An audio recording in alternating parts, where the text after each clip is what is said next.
नमस्कार दोस्तों, आज की वीडियो में हम आपको बताएंगे कुछ ऐसी चीज़ें जिनका ध्यान रखना चाहिए एग्ज़ाम देने से पहले।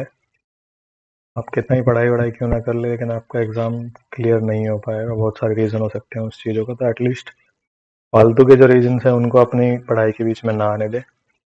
अगर आप पहली बार या फिर स्टार्टिंग में ही है अपनी प्रिपरेशन के, तो ये सब चीज़ों का ध्यान रखें ताकि आप एग्ज़ाम को फेल करके ये सब चीज़ें गलतियों का बारे में ना सीखें। ठीक है, तो स्टार्ट करते हैं। ये है वो सारी चीज़ों का स्टार्टिंग। आप किस तरीके की फैमिली से बिलोंग करते हैं, इस चीज़ का डिपेंड करता है आपके एग्ज़ाम के रिजल्ट पर थोड़ा बहुत, कुछ हद तक। कि जिस दिन आपका एग्ज़ाम है उस दिन आपके घर वाले आपको आपके साथ जा रहे हैं, आपके साथ एग्ज़ाम दिलाने सेंटर तक जा रहे हैं, आपके मुंह में निवाला भी डाल रहे हैं और किताबें भी दे रहे हैं, एसी में बैठे हुए हैं, ये सब कर रहे हैं। या फिर वो होता है पॉजिटिव मोटिवेशन। या फिर दूसरा तरीका होता है कि हमें अपने आप पे छोड़ दिया जाता है कि जा भाई जा, मुझे अपनी ज़िंदगी जो भी करेगा अपने आप करेगा, नहीं करेगा तो भी अपने आप करेगा। उससे हमें कई बार ऐसा लगता है कि वो हमारे साथ है नहीं, हमसे अपोजिट है, लेकिन एक्चुअल में ऐसा नहीं होता। वो भी एक तरीके का नेगेटिव मोटिवेशन ही होता है। वो ऐसे बोलेंगे कि तू तो कभी पास ही नहीं कर सकता ज़िंदगी में, लेकिन ऐसा नहीं होता। वो उनका तरीका होता है हमको चैलेंज देने का, ताकि हम उसका एज ए चैलेंज लेके अपने एग्ज़ाम्स को क्लियर कर सकें। पहली चीज़ हो गई है फैमिली का माहौल। उस दिन अगर आपको लड़ाई करके घर से बाहर भगाया जाए या फिर प्यार से धमका के भगाया ना जाए, आपके साथ में भी जाया जाए, तो ये सब चीज़ों का असर पड़ता है थोड़ा बहुत कहीं ना कहीं पे। लेकिन अपने माइंड को थोड़ा कंट्रोल में रखो, उन सब चीज़ों से सीखो कि ऐसा किया जा रहा है तो क्यों किया जा रहा है। ठीक है, एग्ज़ाम के दिन नहीं, एग्ज़ाम के दिन से पहले ही सीख के जाओ। ये तो हो गई ऐसी चीज़ जो हमारे हाथ में है नहीं, वो तो उनके ऊपर है, जो मर्जी करेंगे हमसे बड़े लोग। उसके बाद वाली चीज़ें वो सब हमारे हाथ में है। अगली चीज़ आती है फूड। जिस भी दिन हमारा एग्ज़ाम हो, सिर्फ उस दिन नहीं बल्कि उसके एक हफ्ते, कम से कम 4-5 दिन पहले से अपने खाने का थोड़ा ध्यान रखें। ठीक है, डेली वैली ना होने दे। डेली वैली मतलब बाहर की चीज़ें खाओ, सड़ी हुई, तली हुई, खुजली हुई, पता चले आपका पेट हो गया ख़राब। एग्ज़ाम वाले दिन आपको हो रखा है बुखार, आपको लग रखे हैं दस्त, और हो गया जी आपका एग्ज़ाम। आपने कितनी भी तगड़ी की तैयारी क्यों ना करी हो, कितने भी साल से, कितने भी महीनों से कुछ भी तैयारी क्यों ना करी हो, चाहे आप आइंस्टाइन के पोते ही क्यों ना हो, कुछ नहीं हो पाएगा। ठीक है, इस चीज़ का ध्यान रखो, खाना ढंग का खाओ, एटलीस्ट उस हफ्ते तो ढंग का खा लो। ठीक है, और उससे भी बड़ी चीज़, जिस दिन एग्ज़ाम होगा उस दिन आपको कुछ नहीं खाना। ठीक है, अगर आपका सिर्फ 3 घंटे से लेके, अलग अलग टाइप के एग्ज़ाम होते हैं, कोई 1 घंटे का ही होता है, ठीक है, कोई 3 घंटे का होता है, कभी कभी 6 या 7 घंटे का भी होता है। तो इन सब में अलग अलग टाइप की चीज़ें हैं। अगर एक ही घंटे का है या 3 घंटे का भी है, तो इन दोनों केसेस में आपको सिर्फ और सिर्फ सुबह उठते टाइम थोड़ा बहुत पानी पीना है। ठीक है, खाना नहीं है कुछ भी। और दूसरा है, अगर आप खाने वाले टाइप के लौट हो या फिर नहीं भी हो, तो भी सिर्फ और सिर्फ 2 केले। ठीक है, केले मतलब ना, समझे? तो ये आपको खाना है बस। इसके फ़ायदे नुकसान होते हैं। फ़ायदे ये होते हैं, इसमें होते हैं आयंस, पोटेशियम, ये वो उल्टी सीधी चीज़ें। ये क्या होगा कि आपको भूख नहीं लगेगी और आपका पेट भरा भी रहेगा और अनभरा भी रहेगा। और ये जो खाने हैं 2 केले, एग्ज़ाम से कम 2 घंटे पहले खा लेना है उसके। ये नहीं कि एग्ज़ाम से पहले 2 केले खा के जा रहे हैं, जो उन्होंने बोला था। एक अंकल जी की वीडियो देखी थी हमने, उन्होंने बोला था ऐसा नहीं करना। कम से कम 2 घंटे पहले 2 केले खा के एग्ज़ाम देने पहुंच जाओ भाई। इसका अपोजिट बिल्कुल ना करें। पता चला आप उस दिन सुबह सुबह उठा, पहुंच गए एग्ज़ाम देने, और वहाँ पर देखा जी छाछ, दही, लस्सी, साइड बाय साइड में छोले भटूरे, कुलचे, ये सब खा के जा रहे हैं। पता चला एग्ज़ाम में आपकी ऑक्सीजन जो आपके दिमाग में जानी चाहिए थी, तो पेट की जगह पे पेट में पहुंच गई दिमाग की जगह पे, ठीक है। ये कल वाली बुद्धि जो आपको बताई थी, बुद्धि में आनी चाहिए ऑक्सीजन ताकि वो ढंग से काम कर सके। उसके लिए सिर्फ 2 केले खाओ 2 घंटे पहले और एग्जाम देने चले जाओ। उसके बाद में चाहे जो मर्जी करो, वो जो तुम करते हो पूरे दिन भर रात भर, ठीक है। और 7 घंटे वाले एग्जाम में भी सेम, स्टार्टिंग के जो 3 घंटे वाला एग्जाम 3+3 करके होते हैं ये वाले एग्जाम, तो पहले 3 घंटे वाले जो एग्जाम है उसमें सेम यही स्ट्रैटेजी, बीच वाले 2 घंटे हैं उसमें एग्जाम खत्म होती है अपना लाइट फूड लें कुछ भी, ठीक है, कोई भी फल वगैरह इस तरीके की चीज़ें, लेकिन ज़्यादा कम भी ना खाएं ताकि भूख वूख ना लगे, ऐसा मतलब हल्का सा खाना खाएं, ज़्यादा ना खाएं। रोटी खाते हो 3 तो 3 की जगह पे उस दिन 1.5 ही खाओ, ठीक है, बीच वाले टाइम में। ये हो गई खाने पीने का, इसका इस पे फ़र्क पड़ता है सचमुच में साइंटिफिकली, आपको शायद समझ में आया ना आए लेकिन पड़ता है, ठीक है। तो ये मैं एक्चुअल बातें बता रहा हूँ जिन सब का रियल लाइफ में फ़र्क पड़ता है, समझ लो उनको, थोड़ा अच्छा रहेगा आपके लिए। नेक्स्ट चीज़ है फ्रेश। फ्रेश मेंटली, फिजिकली, हर तरीके से। और कभी कभी हो नहीं पाते हम, फैमिली में कुछ ऐसा हो जाए या फिर कुछ भी ऐसी चीज़ें, बहुत सारी चीज़ें हैं जो इफेक्ट करते हैं हमारी मेंटल हेल्थ को। उन सब चीज़ों को सिर्फ कुछ समय के लिए आप ये सोच के चलो कि ये जो अगला 1 घंटा है या जो अगले 3 घंटे हैं, ये मेरी पूरी ज़िंदगी के 60 साल तक बहुत ज़्यादा इफेक्ट कर देंगे ज़िंदगी जीने का तरीका, ठीक है। वही सेम आदमी आप हो, आपके नौकरी लगने के 2 साल बाद लोग फिर आपको सर बोलने लग जाते हैं, पता नहीं क्यों, सेम शक्ल सब कुछ सेम होने के बाद। आज तक नहीं समझ में आया मुझे क्यों करते हैं लोग इतना भेदभाव, ठीक है। लेकिन अगर आपको भेदभाव चाहिए, पैसे चाहिए, ज़िंदगी चाहिए बढ़िया, वो 3 इडियट्स वाली सारी बातें, तो इन सब चीज़ों को फॉलो कर लो कुछ टाइम के लिए सिर्फ, ठीक है। और फ्रेश 1 नंबर 2 नंबर ये बहुत इंपॉर्टेंट चीज़ है। 2 नंबर सुबह ही सुबह कर लो, हो सके तो शाम को कर लो, रात को कर लो, जब मर्जी आपको आ जाए जब कर लो, प्रेशर मत बना के आना। 1 नंबर भी बहुत ज़्यादा ज़रूरी है। जब आप एग्ज़ाम में बैठो उससे पहले सब कुछ फ्रेश होके जाओ, ठीक है। टॉयलेट सूसू वगैरह जो भी करना है पहले से कर लो, एकदम माइंड रिलैक्स, सब कुछ ज़ीरो बना के जाओ अपने आप को, ठीक है। ज़ीरो मतलब कुछ भी फिजिकल प्रेशर बॉडी पे नहीं रहना चाहिए, एकदम लूज क्लोथ्स पहन के जाओ, ठीक है। जो भी कई बार एग्जाम में दिया होता है कि ये वाली शर्ट पहननी है, तो वो सब इंस्ट्रक्शंस देख लेना, लेकिन जहाँ तक हो सके लूज क्लोथ्स, और जूते की जगह चप्पल ही पहन के जाओ तो ज़्यादा अच्छा है, ठीक है।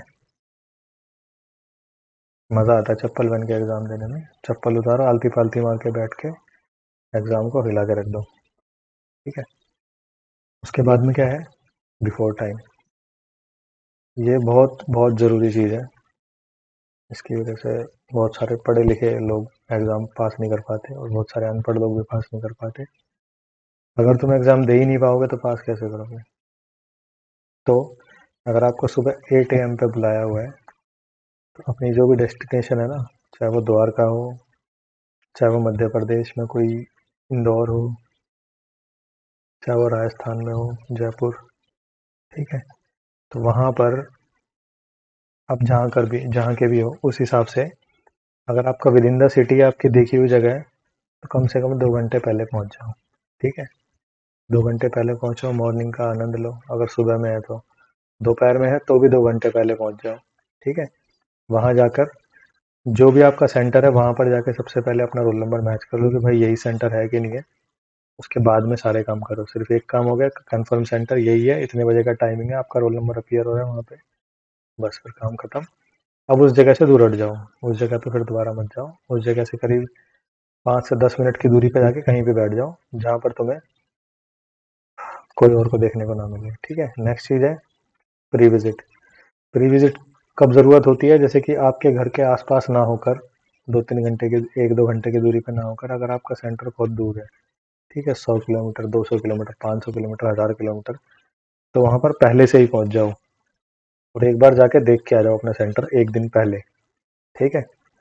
आपका अगर 10 तारीख का पेपर है तो 9 तारीख को ही पहुँच जाओ, 9 को पहुँच कर, और वो भी दोपहर में, ठीक है, एक 9 को भी नहीं बल्कि एक दिन और पहले पहुँच जाओ, 8 तारीख को पहुँच जाओ, वहाँ पर जाके स्टे करो, एक दिन आराम करो, रिलैक्स करो एकदम, और अगले दिन फिर पेपर देने जाओ, ठीक है। इस तरीके का ध्यान रखो, एटलीस्ट उसी के उसी दिन मत पहुंचो। बहुत सारे लोग होते हैं ट्रेन कैंसिल हो गई, ये हो गया वो हो गया, सारा एग्जाम वहीं के वहीं रखा रह जाएगा, पूरे साल भर की तैयारी 2 साल 5 साल सब बराबर हो जाएंगे आपके। वो जो बता रहे थे ना कल में कि 2 करोड़ लोग हैं जो हर साल तैयार हो जाते हैं, उसमें से 80 लाख लोग पेपर भरने के लिए पहुंच जाते हैं। एग्जाम तो एग्जाम डिपेंड करता है, 1 लाख से 80 हज़ार फॉर्म भरे जाते हैं। वो 1 लाख का 20 हज़ार जो हो जाता है और 80 लाख का 2 लाख जो हो जाता है, वो इन्हीं सब कारणों की वजह से होता है। ठीक है, ये सब कारणों को यहाँ तक इन दोनों के डिफरेंस में मत आने दो। एटलीस्ट अपनी गलती से बाहर हो, अपनी गलती की गलती से बाहर मत हो। ठीक है, अगला है पानी की एक बोतल साथ में लेके जाओ, जरूरी है। अलाउड नहीं करते कई सारी जगह पे, लेकिन जहाँ पे कर सकते हैं तो वहाँ पे लेके जाओ साथ में। पानी पीते रहो, बीच में स्टार्टिंग में ही पानी पी लो, अगर जहाँ पे अलाउड नहीं करते तो पानी वानी पी के इतना ज़्यादा मत पियो कि बीच में टॉयलेट जाना पड़ जाए, इतना सा पियो ताकि प्यास ना लगे। ठीक है, पानी पियो, मस्त रहो एकदम ज़िंदगी में। इसके बाद में बताते हैं आपको, टेंशन मत लो। ये चीज़ है नेक्स्ट कि जब भी आप एग्ज़ाम देने जाते हो तो वहाँ पर कुछ प्रजातियाँ होती हैं, उन्हें कहते हैं नाटकीय प्रजातियाँ। आपके सेंटर में 50 से लेके 200 लोगों तक का सेंटर होता है। उस पूरे सेंटर में से 1 या 2 लोग पास होने वाले हैं। ठीक है, क्या पता 5-10 भी हो जाएं, लेकिन मान के चलो ऑन एन एवरेज 1 या 2 लोग ही पास होते हैं, कई बार एक भी नहीं होता। एक भी नहीं होता तो नेगेटिव थिंकिंग हो जाएगी, एक में तो आप भी हो सकते हो, 1 या 2 में। तो ये मान के चलो कि जितने भी लोग हैं, आप हमेशा देखोगे वहाँ पे जितने भी लोग आए 100-200, वो सब के सब कोई किताब लेके पढ़ा हुआ है, कोई आपस में बात कर रहे हैं, डिस्कस कर रहे हैं, भाईचारा बना रहे हैं, बहनबंदी बना रहे हैं। ठीक है, अपने फ्यूचर प्लान्स बता देते हैं सारे के सारे, ये होगा वो होगा। उस टाइम पर वो नाटकीय प्रजातियों से बहुत दूर रहो, उनको पता भी नहीं चलना चाहिए कि तुम एग्ज़ाम देने के लिए आए हो। सिर्फ अपना रोल नंबर देखो वहाँ से और दूर हट जाओ, और अपना अलग पढ़ाई वढ़ाई कुछ नहीं करनी, एकदम मज़े में जो मर्जी करना है वो मर्जी करो, पढ़ाई बिल्कुल नहीं करनी, वो आगे बताऊंगा यहाँ पे। ठीक है, पढ़ाई नहीं करनी, ये रहा पढ़ाई नहीं करनी। उस टाइम पे उन सब लोगों से दूर रहो, उन सब लोगों की बातें सुनो भी मत, वो बोलेंगे कि ये नहीं पढ़ा वो नहीं पढ़ा, आपका ध्यान सारा का सारा उस पर चले जाएगा, अरे यार ये तो कभी सुना ही नहीं, और पता चला वो एग्जाम में आए या ना आए, उससे तुम्हारे बाकी सारे जो जो तुम और क्वेश्चन जो ठीक कर सकते थे, जो तुम्हें आते थे, जिनमें तुम दिमाग चला सकते थे, वो भी नहीं कर पाओगे। ठीक है, नाटक की प्रजातियों से दूर रहो, वॉइस लिमिट से, उनकी आवाज़ ना सुनाई देगा बस तुम्हें। ठीक है, कोई पूछे कैसा गया एग्जाम, क्यों गया, कैसा, ये सब बकवास की बातें हैं। सिर्फ तुम ये मान के चलो 1-2 लोग पास होने वाले, और वो मैं हूँ या फिर कोई और है। सबको ये समझो कि सबके सब CHU हैं, तो उनको ध्यान मत दो। अगला है do not study. Do not study में बात कर रहा हूँ, ये नहीं कि पढ़ो ही मत, एग्जाम देने पहुंच जाओ, तो फिर तुम वो भीड़ का पार्ट हो जाओगे। पढ़ाई करो, जिस हिसाब से मैंने पिछली वीडियो में बताया था कि पूरे साल भर पढ़ते जाओ, लॉन्ग प्रोसेस है वो एक। ठीक है, तो जब तुम उस प्रोसेस के पार हो जाओगे, उस तारीख से लेके जिस दिन आपका एग्ज़ाम है, 5 तारीख को आपका एग्ज़ाम है, तो 3 तारीख के बाद से पढ़ाई बंद कर दो एकदम। और जो भी आपकी फेवरेट चीज़ें हैं वो करो, क्रिकेट खेलना है क्रिकेट खेलो, ड्राइंग करना है, जो मर्जी करना है, हाथ पैर मत तोड़वाना, एक्सीडेंट मत करवाना बस। और किसी दोस्तों से ज़्यादा हाथ वाथ मत मिलाना, नेगेटिव दोस्त भी होते हैं, आपका हाथ तोड़ सकते हैं पकड़ के। उन दिनों सिर्फ एंजॉय करो अपने तरीके से, अपने आप में, अकेले में। ठीक है, स्टडी मत करो बिल्कुल भी, माइंड को बिल्कुल रिलैक्स करने के लिए होता है ये। क्योंकि आप उससे पहले जितना ही पढ़ चुके हो उतना पढ़ लो, उन 2 दिनों में बिल्कुल ना पढ़ो। ये है एक दिन के एग्ज़ाम वाली बात की। ठीक है, 1 डे एग्ज़ाम जो होता है, UPSC के लिए नहीं है। एक दिन वाला जो एग्ज़ाम होता है 1 घंटे वाला, 1 घंटे वाला, या फिर 3 घंटे वाला, या फिर वो 7 घंटे वाला भी, 3+3 वाला, CDS वगैरह। तो इन सब एग्ज़ाम्स के लिए ये वाला तरीका रहेगा, पढ़ाई नहीं करनी उस दिन बिल्कुल भी, 2 दिन तक कम से कम। UPSC वाले में थोड़ा अलग रहता है, वो एक अलग तरीके से वीडियो बनेगी उसकी। ठीक है, लेकिन मोस्ट ऑफ द स्टूडेंट्स, आप सबके लिए ये चीज़ लागू हो जाएगी। ओके गूगल, तो समझो ये सब चीज़ों को। अब आगे बताते हैं आपको कुछ चीज़ें। के बाद में आती हैं वो है प्राणायाम। इसमें हिंदू मुस्लिम सिख ईसाई वाली बात नहीं है। प्राणायाम का मतलब है सांस को कंट्रोल करना, ठीक है।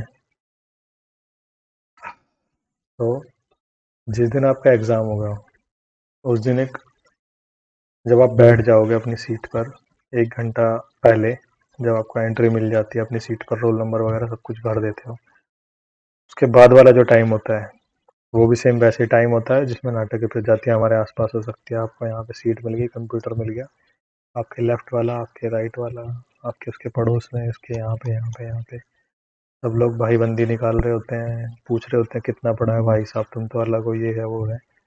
तो बिल्कुल भी नहीं करना उस टाइम पर। बस अपनी आइज़ को और कानों को बंद रखना है। किस तरीके से, देख लो इस तरीके से, अगर वीडियो आ रही है तो ऐसे कान बंद करने, ऐसे आंख बंद करनी है और ऐसे बैठ जाना है बस, ठीक है। और बस थोड़ी थोड़ी लंबी लंबी सांसें लो। और उस टाइम पर माइंड को ये मत बोलो कि तू कुछ सोच मत, लेकिन बस माइंड को ये बोलो कि तू सोच के दिखा, मैं तेरे को देख रहा हूँ क्या सोचेगा तू। जैसे ही आप ये बोलोगे तो माइंड की सारी थिंकिंग रुक जाएगी। और उस टाइम पर बिल्कुल एकदम तुम इस तरीके की आवाज़ वगैरह जो भी आए, तो सिर्फ अपने आप की, सिर्फ किसी भी चीज़ पे ध्यान नहीं देना, बस शांत हो जाओ उस टाइम के लिए, कुछ 5-10 मिनट के लिए, सिर्फ 5 और 10 मिनट के लिए। ये करके देखना, चाहे आपका मॉक टेस्ट हो कुछ भी हो, तो फिर मेरे को रिजल्ट बताना कमेंट करके, ठीक है। ये मेरा तरीका है, बहुत इफेक्ट पड़ता है इससे तुम्हारी रीजनिंग के और मैथ्स के, एप्टीट्यूड के। अगर आप तुम्हारे पहले 10 क्वेश्चन 25 में से अगर तुम्हारे पहले 18 क्वेश्चन ठीक होने वाले थे, तो अब 23 क्वेश्चन ठीक होंगे अपने आप, सिर्फ ये करने से, ठीक है। और मैथ्स में भी अगर तुम्हारे 25 में से 20 क्वेश्चन ठीक होने वाले थे, तो अगली बार 22 क्वेश्चन ठीक होंगे अपने आप, टाइम भी मिलेगा। ये जो 10 मिनट है, ये तुम्हारी ज़िंदगी बदल सकते हैं। तुम्हें कलकत्ता से बिहार पहुंचा सकते हैं और बिहार से दिल्ली भी पहुंचा सकते हैं, ठीक है। 10 मिनट पर बहुत ध्यान देना। अगली चीज़ है वेदर। क्लाइमेट नहीं, वेदर। वेदर चेक कर लेना, जहाँ पर भी तुम्हारा सेंटर है उस जगह पे चक्रवात, भूकंप, बाढ़ इत्यादि कुछ आ तो नहीं रहा, ठीक है। कभी कभी होता है कि तुम्हारा जहाँ पे एग्ज़ाम होता है, सेंटर होता है, जहाँ पे इंटरव्यू होता है, उस जगह पर जब उसने एग्ज़ाम की डेट दी थी तब उसको नहीं पता था कि यहाँ पर भूकंप, चक्रवात कुछ आने वाला है। भूकंप को तो हम नहीं बता सकते, कई बार हैवी रेन्स होती हैं, बाढ़ हो जाती है, ट्रेन बंद हो जाती हैं, आरक्षण की वो लड़ाइयाँ करते हैं, वो उखाड़ देते हैं, वो सब बहुत सारी चीज़ें हैं। मतलब रूट आपका क्लियर है कि नहीं है वहाँ तक पहुँचने का। जो मैंने बोला ना 1-2 दिन पहले पहुँच जाओ लंबे रूट पे, वो वाली बात है उसमें, ठीक है। ये सब चीज़ें हो चुकी हैं, इसलिए मैं आपको बता रहा हूँ, ठीक है। एक्सपीरियंस है जो आपको शेयर कर रहा हूँ डायरेक्टली, ताकि आप इन सब चीज़ों की वजह से वो 2 करोड़ का पार्ट ना बने, ठीक है। यहाँ तक आई बातें समझ में आपको। अब नेक्स्ट चीज़ है, ये वन ऑफ द लास्ट चीज़ों पे आ चुके हैं अब हम। मेरा नहीं कहना है, ये किसी महान आदमी का कहना है, if you are living on the edge, if you are not living on the edge, you are taking too much space. मतलब अगर आप ये हो एक इंसान, और अगर आप यहाँ कोने पर नहीं खड़े हो ना, तो आप बहुत ज़्यादा जगह ले रहे हो। मतलब अगर आप ऐसे लेटे हो या जो भी हो इसके अलावा, तो मतलब रिस्क लो, ठीक है। म्यूचुअल फंड में नहीं लेना, लाइफ में लेना है, एग्ज़ाम देते टाइम लेना है, ठीक है। पढ़ाई करो इस तरीके से कि रिस्क लेके, ये सोचो कि हाँ चल ठीक है, लड़के देखते हैं क्या होगा, शायद फेल ही तो होंगे। तो इस तरीके से किसी भी एग्ज़ाम के पीछे पड़ जाओ एक बार ज़िंदगी में, फिर बाद में देख लेना, क्या पता हो ही जाए, क्या पता कुछ बन ही जाओ। कुछ पता नहीं होता। एक आदमी साइंस पढ़ के उसमें साथ में बायो भी होगी उसके पास, ये डॉक्टर बन सकता था, लेकिन वो इंजीनियर बन गया, ठीक है। और इंजीनियर बनने के बाद में वो फुनसुक वांगड़ू भी बन सकता था, लेकिन वो आदमी फिर अकाउंट्स पढ़ रहा है, और अकाउंट्स पढ़ के ऑडिट कर रहा है, ऐसा भी हो सकता है। ठीक है, साथ में उसको के अलावा आर्ट्स तो आती है, ये होना बहुत, समझ रहे हो। तो रिस्क लेने से होता है ये सब चीज़ें, कि तुम जहाँ पर जा रहे हो वहाँ पे ना पहुँच के कहीं पे भी पहुँच सकते हो, जिसको हम बाद में डेस्टिनी बोल देते हैं। अगर आप रिस्क लोगे तो कुछ ना कुछ होगा, फिर भगवान भी तुम्हारी साइड आ जाएगा कि हाँ भाई चल, इसने कुछ करने की तो सोची। नेक्स्ट चीज़ है कि 20% प्लस। अगर आपको पता है कि पिछली बार 100 क्वेश्चन में से 70 की कट ऑफ गई थी, तो कम से कम उसका 20% एक्स्ट्रा करके आओ, 7 दूनी 14, तो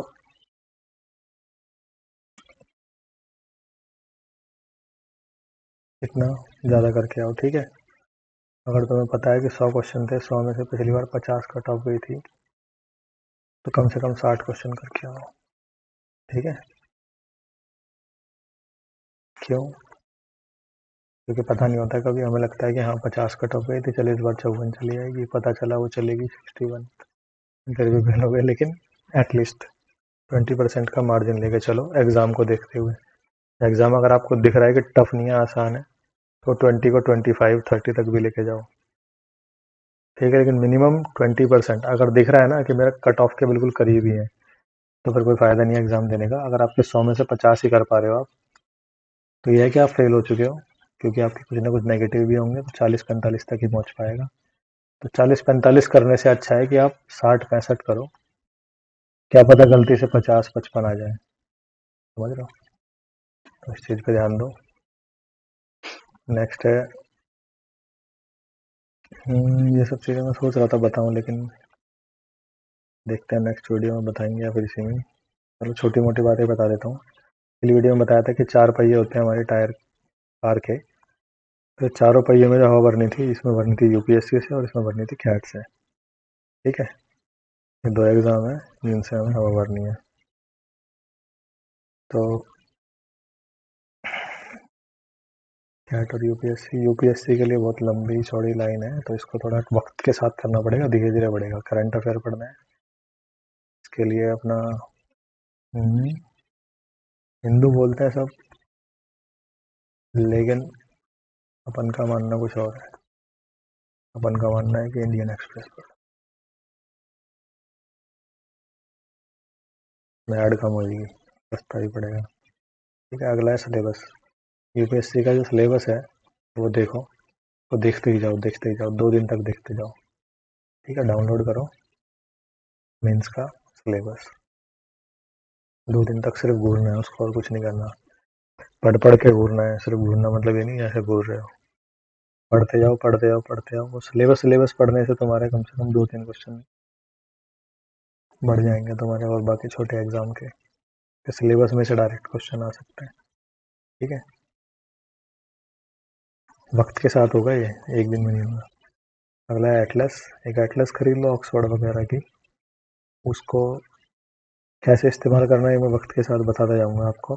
ठीक है, एनसीईआरटी होती है बेसिक, मैंने पढ़ी नहीं आज तक, लेकिन पढ़ लेना तुम, टाइम मिलेगा तो। अगर नहीं मिलेगा तो इन सब का समरी आती है ऑनलाइन सब, वो देख लेना, लेकिन पढ़ना ज़रूरी है अगर आपका बेसिक स्ट्रॉन्ग नहीं है तो।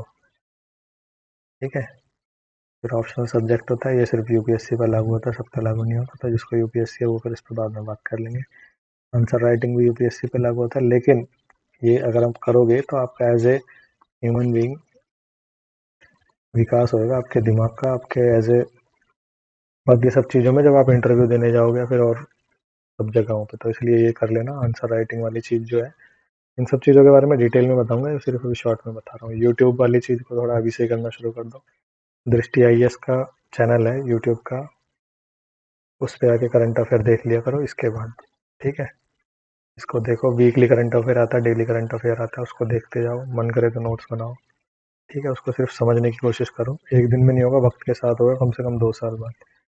सबसे पहले तो तुम इन सब चीज़ों को पढ़ोगे, इसमें जितने भी जीएस में सिलेबस होते हैं। ठीक है, 12 सिलेबस, 10 चीज़ें जो हैं, geography, history, art and culture, polity, economy, ये वो। फिर उन सब के बीच में एक न्यूरल नेटवर्क बना के उन सब का एक डिसीजन मेकिंग कर पाओगे। ठीक है, फिर उसमें पता चलेगा कि सिलेबस नाम की कोई चीज़ नहीं होती, हर चीज़ लिंक्ड होती है आपस में। फिर इसका आउटपुट देना होगा अलग अलग क्वेश्चन के तरीके से। हाँ, तो यूट्यूब पे क्या दृष्टि IAS एक अमित सेन गुप्ता सर हैं, बढ़िया पढ़ाते हैं, वो छोटी छोटी बातें बताते हैं शक्तिमान की तरह, छोटी छोटी मगर मोटी बातें, तो इनको भी सुनते रहना। एक होता है KVS सिंधु जी हैं, इनसे आपको ये पता चलेगा कि रियल लाइफ में IAS किस टाइप से बात करते हैं, तो थोड़ा एज ए पर्सनैलिटी कैसे तुम्हें बिहेव करना है सबसे, थोड़ी सी ये चीज़ समझ में आएगी बस। और बाकी वो कभी कभी अच्छी बातें भी करते हैं, तो वो सब चीज़ें देख लेना, ठीक है, सारी नहीं। एक ये है नालसार यूनिवर्सिटी ऑफ लॉ का लीगल अवेयरनेस वाली जो सीरीज़ है, उसको देखना। 2-2 घंटे की वीडियोज़ हैं, लेकिन 2-3-4 कितने भी घंटे की हो सकती है, लेकिन उसमें आपको पॉलिटी की डिटेल समझ में आएगी। स्टार्टिंग यहाँ से नहीं करनी, ये बाद की बात है, लेकिन ये इसको सुनते रहना बीच बीच में, अगर कभी भी दिक्कत आ जाए तो। उसके बाद में नॉर्मल बन जाओ भाई, UPSC से थोड़ा नीचे आ जाओ। ये चीज़ आपको टॉपर बनाएगी, पास नहीं करवाएगी। पास करने के लिए और सारे तरीके हैं, लेकिन इस चीज़ से आप टॉप 150, 2000, 3000 उन सब में आते हो। जब इसकी तैयारी करोगे तो बाकी सारे एग्जाम क्लियर हो जाएंगे। रीजनिंग है, रीजनिंग के लिए अभी के लिए क्या बताऊं कि प्रीवियस ईयर क्वेश्चन ही करो, जो भी एग्जाम आप दे रहे हो उसके। बाकी हर चीज़ के बारे में डिटेल में पढ़ा दूंगा मैं, ठीक है, टेंशन नहीं लेने का। कैट की तैयारी करनी है, बताया था मैंने। कैट की तैयारी करोगे इन सब लेवल पे, बाकी सारे एग्जाम अपने आप क्लियर हो जाएंगे। कैट की तैयारी के लिए क्या करोगे, क्वांटम कैट नाम की किताब आती है, कहाँ गई भैया ये भी, शर्मा वर्मा ऐसे करके कुछ नाम है इनका, सर जी का। उसमें क्वांटिटेटिव एबिलिटी भी है, छोटी मोटी इंग्लिश भी है, और रीजनिंग भी है, शायद तीनों चीज़ें। तो रीजनिंग तो रीजन है, वो रीजन लगाना जल्दी कैसे लगाना ये चीज़ मैं सिखाता हूँ वक्त के साथ, लेकिन वो लगाना आपको ही है। तो वो लगाने के लिए थोड़ा दिमाग को तेज़ कर लीजिएगा धीरे धीरे, ठीक है। वो क्वांटम कैट में लोड 1, लोड 2, लोड 3 इस तरीके से, इजी, थोड़े हार्ड, थोड़े ज़्यादा ही हार्ड, ये सब नहीं करना बड़े एग्जाम में। कैट के लिए सिर्फ, ये हमें कैट की प्रिपरेशन नहीं करनी, अगर करनी है तो ये पढ़ो बढ़िया एकदम। कैट से छोटे एग्जाम के लिए लोड 1, लोड 2 कर लो, ठीक है। और इसके अलावा JK और AK 2 लोग हैं, ये सब आपके लिए वीडियो बनाते रहेंगे, क्वांटिटेटिव एबिलिटी की या फिर किसी और चीज़ की भी। इंग्लिश जो बचा, इंग्लिश के लिए शुरुआत करनी है तो यहाँ से करो, परफेक्ट पब्लिकेशन बाय इंग्लिश, ये बहुत बढ़िया किताब लगी मुझे। छोटे मोटे जितने भी एग्जाम होते हैं ना, रेलवे वेलवे जो बताया था कल, सारे एग्जामों को बहुत आसानी से टच करके क्लियर कर देगी। आपके 50 में से 40+ आराम से आ सकते हैं, सिर्फ ये वाला एक छोटी सी किताब पढ़ के। के अलावा एंटोनिम, सिनोनिम और ये सब बाकी एग्जाम स्पेसिफिक होते हैं, वो उसके लिए अगर आपको कोई भी डाउट आए तो पूछ लेना, मन करे तो, ठीक है। नेक्स्ट है इसके बाद, है क्या कुछ? हाँ, ये कुछ टाइमिंग के बारे में बता रहा था, मैं नहीं बता रहा, मेरा मन नहीं कर रहा, ठीक है। खुश रहो, पढ़ लो थोड़ा बहुत ज़िंदगी में, पढ़ लोगे तो सही रहोगे, नहीं पढ़ोगे तो क्या दिक्कत है, हमारा क्या जा रहा है, ठीक है। बन जाओ। गुड नाइट, शब्बा खैर, टाटा।